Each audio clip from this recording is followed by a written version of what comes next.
Père, du Fils et du Saint-Esprit, un seul Dieu, Amen.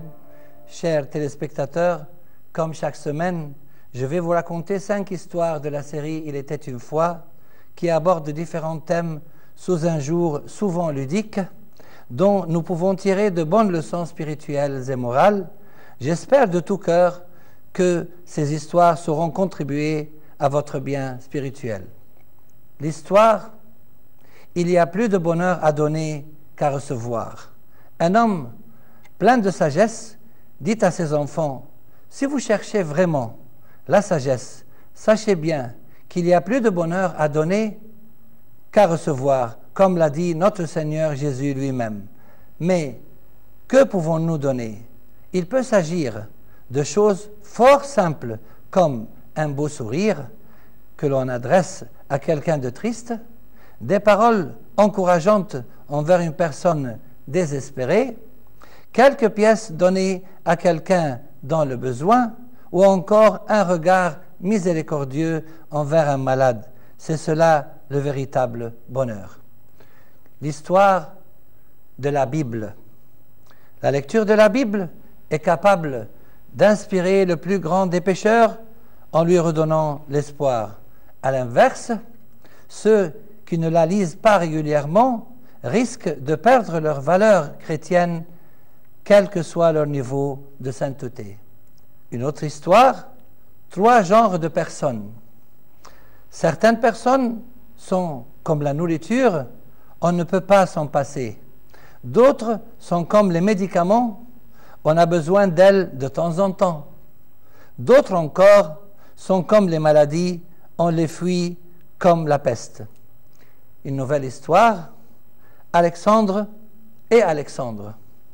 L'empereur Alexandre le Grand entendit parler d'un homme mal intentionné et peu fréquentable portant le même prénom que lui.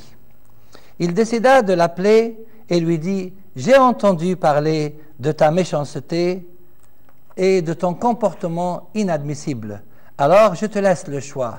Ou tu changes de comportement, ou tu changes de prénom. » Une autre histoire, 3 questions et leurs réponses.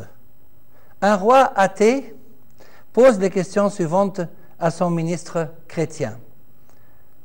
La première question, où se trouve Dieu?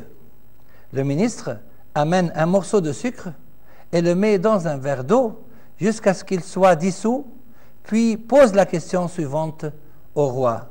Votre Majesté, pourriez-vous me dire où se trouve le morceau de sucre dans le verre d'eau?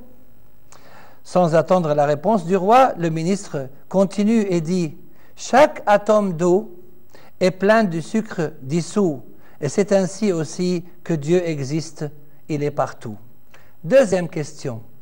Qui existait avant Dieu? Le ministre demande au roi de compter de 1 jusqu'à 10, et le roi commence à compter 1, 2, 3. Le ministre l'interrompt en lui disant « Votre Majesté, avant de continuer à compter, je souhaiterais vous poser une question. Qu'est-ce qui existe avant le 1 ?» Le roi étonné répond « Il n'y a rien avant le 1, mis à part le 0. » Le ministre rétorque « C'est ainsi que Dieu est un, personne n'existait avant lui. Il est le premier et le dernier, l'alpha et l'oméga. Comme le dit Saint Jean dans l'Apocalypse au sujet de Dieu, je suis l'alpha et l'oméga, le premier et le dernier, le commencement et la fin. » Troisième question, quel est le rôle de Dieu? Votre Majesté, dit le ministre, permettez-moi de répondre à votre question par une autre question. Imaginez-vous au bord de la mer, votre fils est en train de se noyer. Qu'allez-vous faire? Le roi répond, je me jette à l'eau, sans hésitation, pour sauver mon fils, évidemment. Le ministre lui répond, c'est ce que Dieu a fait pour nous quand il a vu l'humanité en perdition soumise au péché. Dieu lui-même s'est incarné et s'est fait homme. Il est mort sur la croix et ressuscité afin de nous sauver. Le roi fut satisfait des réponses à ces questions et finit par se convertir. Je vous dis à la semaine prochaine pour 5 nouvelles histoires et gloire à Dieu maintenant et pour les siècles des siècles. Amen.